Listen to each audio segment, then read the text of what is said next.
co-creators, Lilou here on the Juicy Living Tour. Today I'm in Japan, in the amazing city. I can't even call it a city. Koyasan, higher wildness, no? It's close to Osaka area, but it's around 1,000 meters high. It's No. hard to call it a city. It's not a city. No. It's a vibration. It's such a great feeling to be here right away. Yes, that's right. When you come by the train, no, you pass a landscape which shows you that something is going to change. You come from the city with the neon light, and then you come here up to an area with wonderful big trees, 1,000 years old trees, like And here mountains. in Koyasan. Yeah. Mountains, hills, and finally you arrive passing the the Gokuraku Bashi, the bridge to the paradise, and you arrive in our paradise here, a Buddhist paradise, no? Gokuraku Jodo, the Poor Land paradise. And when you come here, you have this vibration, as you said already, and you are simply enchanted by the environment. Your This mind peace. changes. Yeah, your mind changes. Yeah, everything changes in you. You forget yourself even. Huh? So a perfect place for meditation. Yeah, That's it's why like hypnotic. I mean, I feel like hypnotized by taken by the taken. Yeah. That's true. That's true. That's what happens. Probably the founder of the Shingon school, the mantra school, how our Buddhism is called, Kobo Daishi Kukai, he walked for many years around the mountains, and he chose especially this mountain, probably for his quality as a spiritual place. So he founded here the dojo for the practice. He wanted to be far away from every area, but so that he is not interrupted in the meditation. So even today, 1,200 years later, this is a place where many hundreds of monks per year, monks and nuns, practice and try to get enlightenment in this very body. That's what is the teaching of this school, Sokushin Jobutsu, becoming a Buddha in this very body. You're a Buddhist priest. You're a Buddhist priest, but tell us about. It's beyond the religion here. I don't feel this kind of attachment, and I feel more about this unity and this connection, right? Buddhist priest is an etiquette now, so it's maybe a functional etiquette in the society, but here this is not necessary. What is interesting, we come here to practice, to understand what means enlightenment. And so enlightenment has many different definitions, philosophical definitions, whereas with the Shunyata theory, which says that everything is free of an eternal existence. So our life is seen as a process, continuous process. We are a baby, you're a baby, then you grow with the body, change your mind. We are never a stable thing. So this is original Indian thought, this Buddhist thought. In each Buddhist school, it doesn't matter which kind of school you choose. I choose the mantra school, but it's the way how we meditate here now. Art for enlightenment in our case now. But let's say this one. The other definition of enlightenment is the praditya samutpata, which means that everything is interdependent, interrelated, self-organizing, each conditions each other.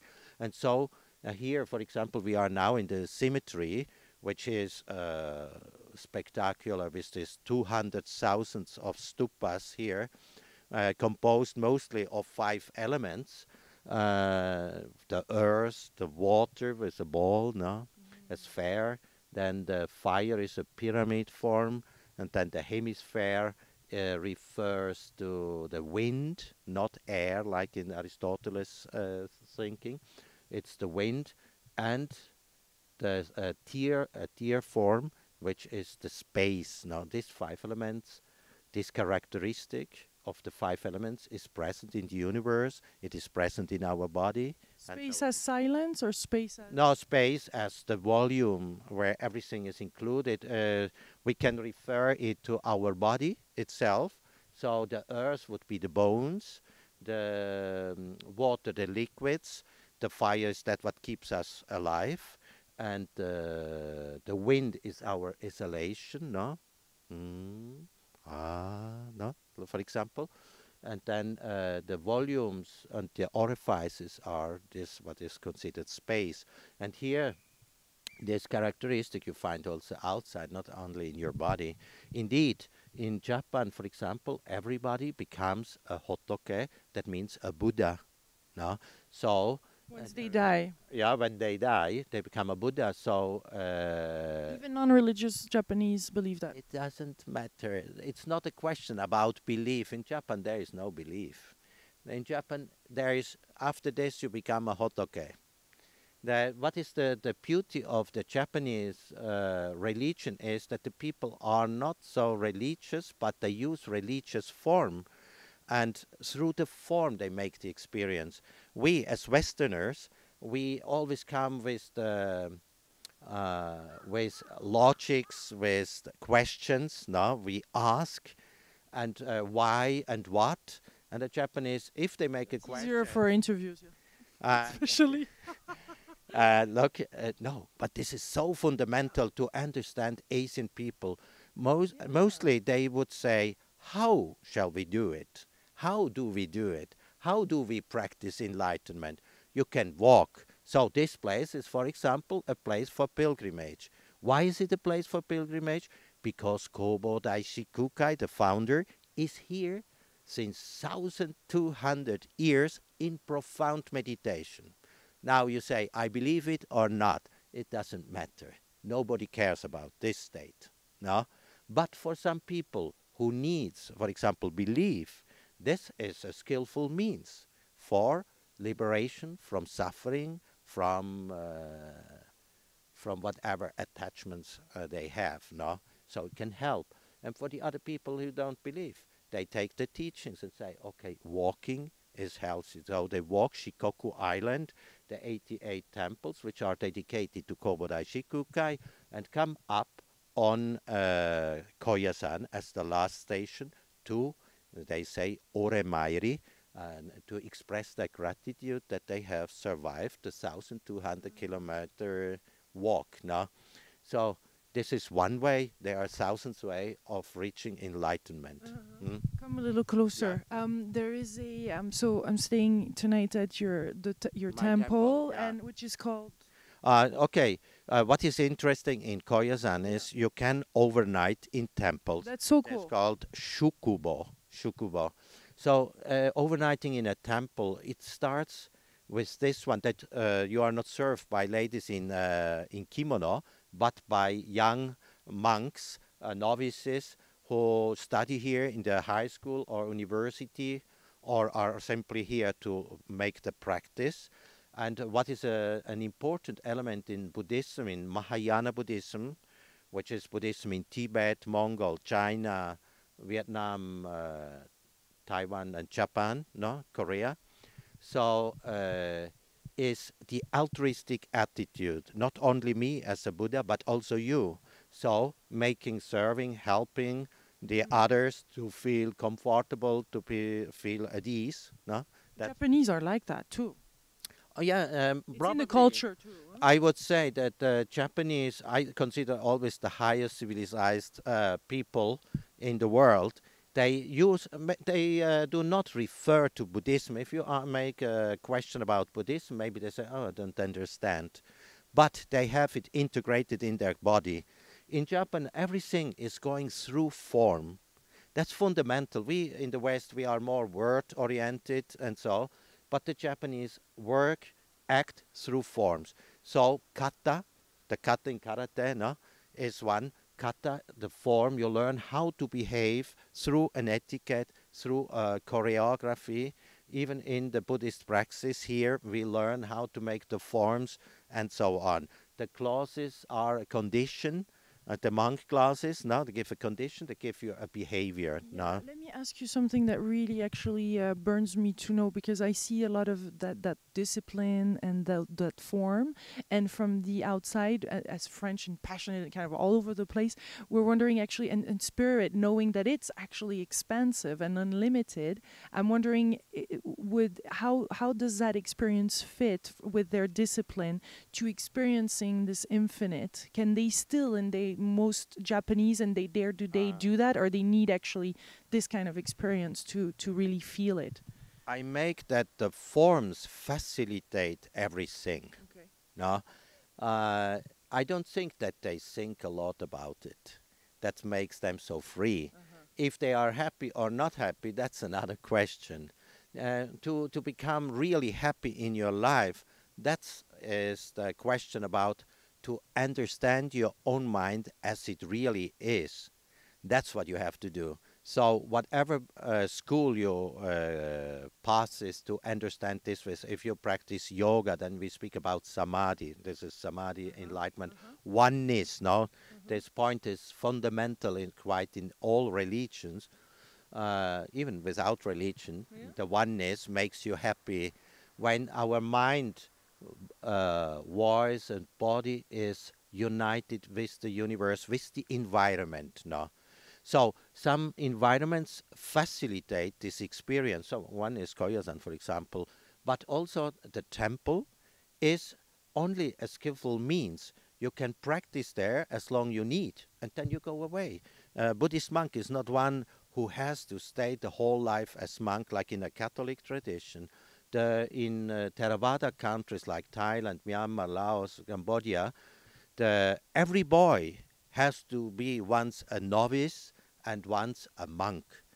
This is, they say in this tradition, to transform the raw boy in a cooked boy, as to civilize the person, no? To learn a little bit ethics, to learn a little bit how to behave in society, no? So in Japan, they have it already in the school. They learn it in this way. And in our,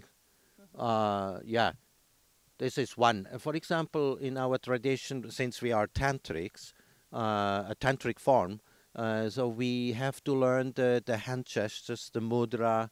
We learn how to move objects and so on. For example, tomorrow I practice the fire ritual, so we have to learn the whole choreography, if you want to say it like this, the step-by-step, how you go through this meditation. First, maybe you think, oh, complicated stuff here, and then after it makes sense. It's very interesting. One of the professors here in the university asked one Belgian researcher, what do you think? Shall we teach first the content and then the form, or shall we teach first the form and then the content? So mostly Westerners answer, please teach us first the content, as the meaning and so on. And a Japanese would say, tell me how to do it, and then I will see. So for artists, it's very easy to understand that form is a way of thinking, no? Not only words or numbers. We have many other abilities to perceive something, to elaborate something, like images. No? Nowadays, the image is the one which functions more. No? So the form, through the form, you can also have a content. This is the artwork. And no? you liberate. The whole goal is to what? Free. Yeah. Become free of the mind, right? No, to become free from any attachments, materialistic, spirituals, or intellectual, or whatever. As long you looked into the world or experienced the world through a filter, through an etiquette, then you cannot experience the reality. And what is the problem of suffering, for example, is because we think the world looks like this. But it's not like this. The world is happening. Our life is happening continuously. So don't care how it happens. Say, oh, in this moment is like this. This moment we met each other and we have a talk about this stuff and we let it coming down. Huh? It's like integrated in the cosmos, and they say what we have to say today, no? Yeah, but it's true. If we think too much, no, then we eliminate the things which makes life. No, So we should not think, we should act immediately, spontaneously. Then we are in harmony with the universe. And many... Because there's just the now, right? There's just this, how do you call it? Yeah, what's the present is is the of present? Is the present even every limiting second. of, yeah? No, the Is it present... the flow? No, every second we should be 100% present in what we are doing and enjoying to do it. And enjoyment comes when we are 100% absorbed in what we are doing. Yes. That's happiness. How about the, what tell us about that sound and your Okay, practice around when that? we look around here, we see these 5 element stupas, and they have 5 letters: A, Va, Ra, Ha, Ka. So every time is the letter A here. No? So why is this A so important in this school? It's not only in this school. You have it in the yoga. You have it everywhere. In other religions too? Yeah. Let's see, for example, the alphabet. How does the alphabet start? With A. If we look from the Sanskrit, from the Indian alphabet to the West, everything starts A, B, C, D, or sometimes alpha, and so on. No? Or if we go to the Japanese, for example, A, I, U, E, O, Kaki, Ku, Ke, Ko, which is more closer to the Sanskrit alphabet. And now when we look at this A, it's fantastic. It's simply fantastic. You can practice only with the letter A. Why? How you say? Ah. No. Ah is in our exhalation. When we put out our air,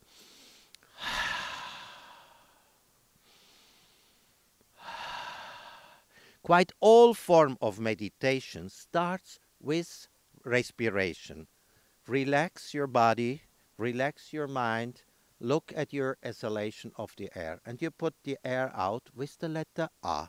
So, for the Indian thoughts, it was always the origin of all sounds. From the letter A, we can say O, because it's the exhalation which has this A. No? So, in the Shingon school, as in the mantra school here, A stands for enlightenment. Why? So, when we say exhalation A, we feel relaxed. We can chant the letter in in the West. They chant the letter Om from the Indian yoga, and so Om. This vibration, this sound, this music, no, vibrates your chakras here, and so on. And here we say Ah.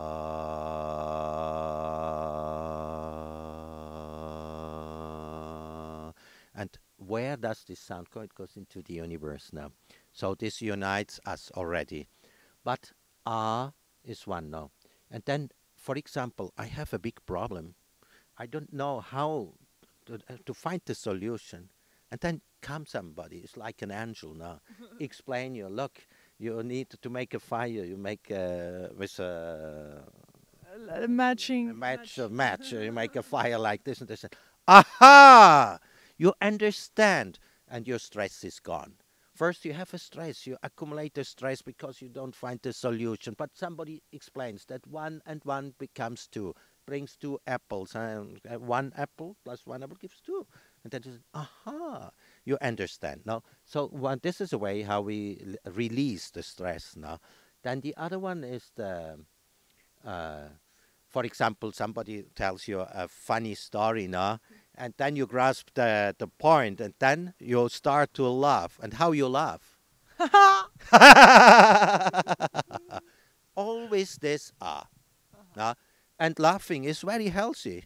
So often in Zen paintings, you see the monks laughing, or in Chinese paintings, when the Zen monk laughing. Laughing is really so healthy, it pushes you into enlightenment.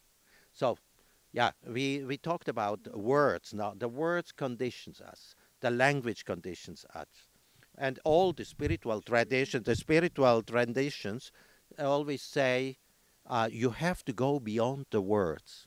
So, if we practice the mantra, for example, 1 million times the mantra, Om Akashya Kyarabaya, Om Marikya Maribori Swaga, repeat after me.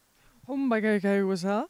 Oh, Okay. No, I wouldn't want But it's very interesting. Look, Akasha Gyarabaya is the Japanese pronunciation for Akasa Garba.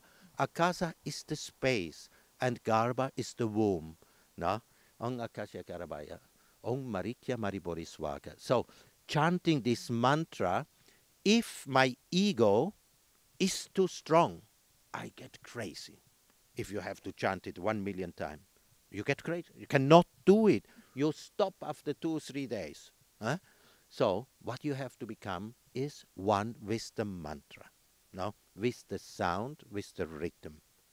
So when we do ah, we become one with the letter ah. Then we forget everything.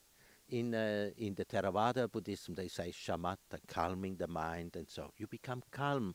And then with the time, you resolve all this dust which is in front of your mind, which cannot see the world as it is now. You liberate this one, and then you are here, again here, but differently. First, you had so many filters to judge the world in good and bad, but there is a dry tree, or there is a fresh, a young tree. There is everything makes the forest now.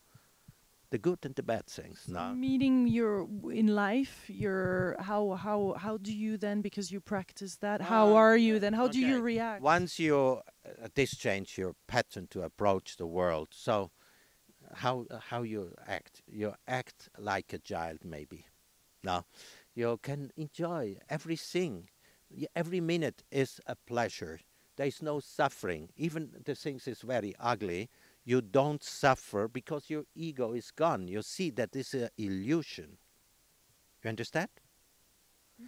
You forget your that you are you. That's your name. Your everything is no more important. Your etiquettes are not important. Your history is not important. You can enjoy the moment, how the things appear. Today a bird, a monkey, instead of a monk, a monkey, and then human beings, the good one and the bad one. There is an absolute truth that we are all the same, and a relative truth. Sometimes you have to be careful now with whom you meet now, but in general, we always create dualities between the people, and this makes our life so difficult. If we would accept everybody as they are, the so coming and so going, not a good one, not a nice one, not a bad one, not an ugly one. No, only like this. They change anyway. From Buddhist point of view, the Shunyata says everything is free of an eternal existence. Everything changes continuously. So, what more? What more? Compassion.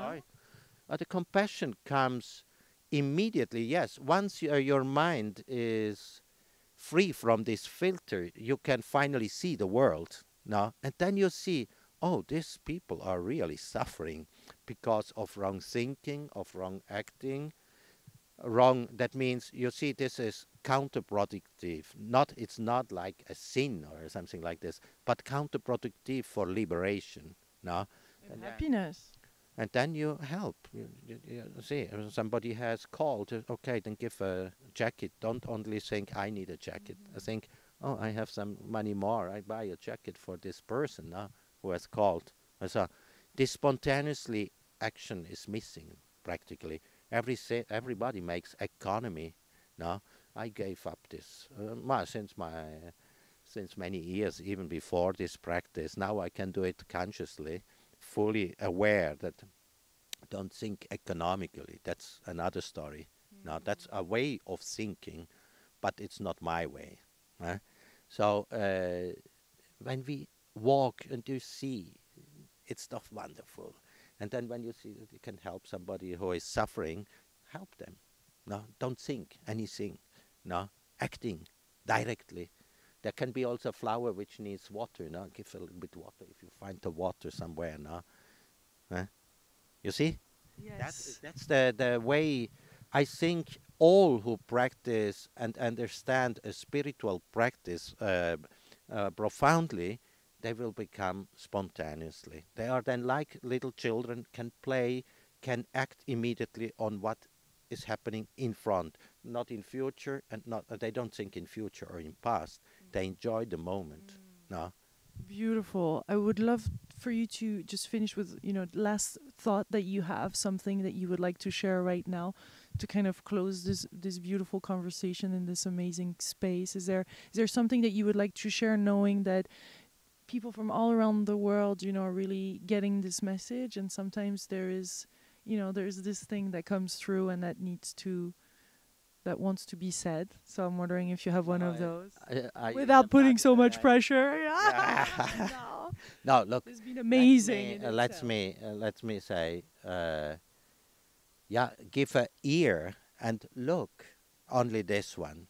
I cannot say anything. It's interesting to hear also other ideas, but let's say like this, from Buddhist point of view, the opinion. What is an opinion? No, it's the result of information which I receive, and my ability to manipulate this information. No, but it's not absolute truth. No, so maybe the silence is perfect. To say nothing is better.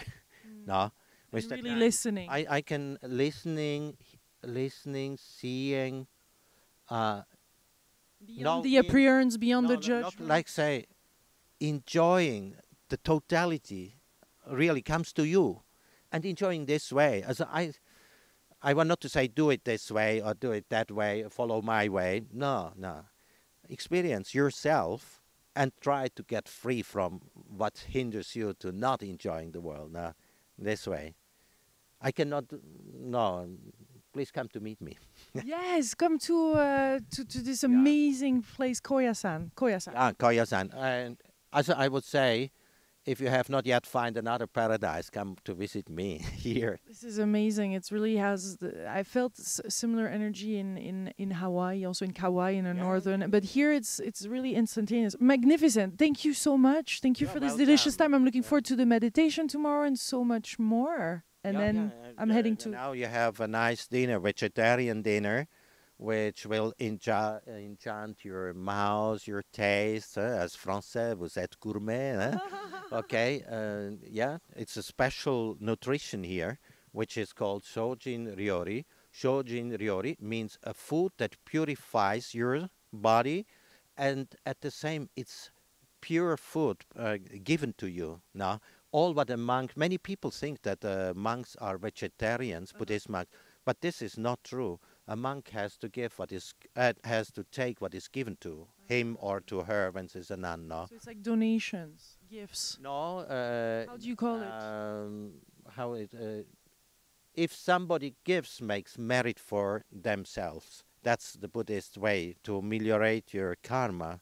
But the monk accept that it's an exercise of the monk to go every morning on the alms round to give a chance to the others. So both who practice giving and taking are ameliorating their proper karma or doing the Buddhist practice. Yeah, Buddhist practice is sharing, is tolerance, accepting whatever is happening. And that's a characteristic of Buddhism, a great tolerance, no? Accepting how the things are, and then this sharing, and not always criticizing or analyzing or so. Let it happen, no?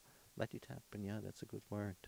Criticizing is easy, but the whole deepening of the experience really happens once I believe we just are. If we are aware that we are criticizing, as a not from a passional way to criticize, but we are aware that we make a comparison between one and the other one, which is relative truth or the reality from one point of view, then this is acceptable. But if it is always from my egocentric point of view, that creates suffering for others. No?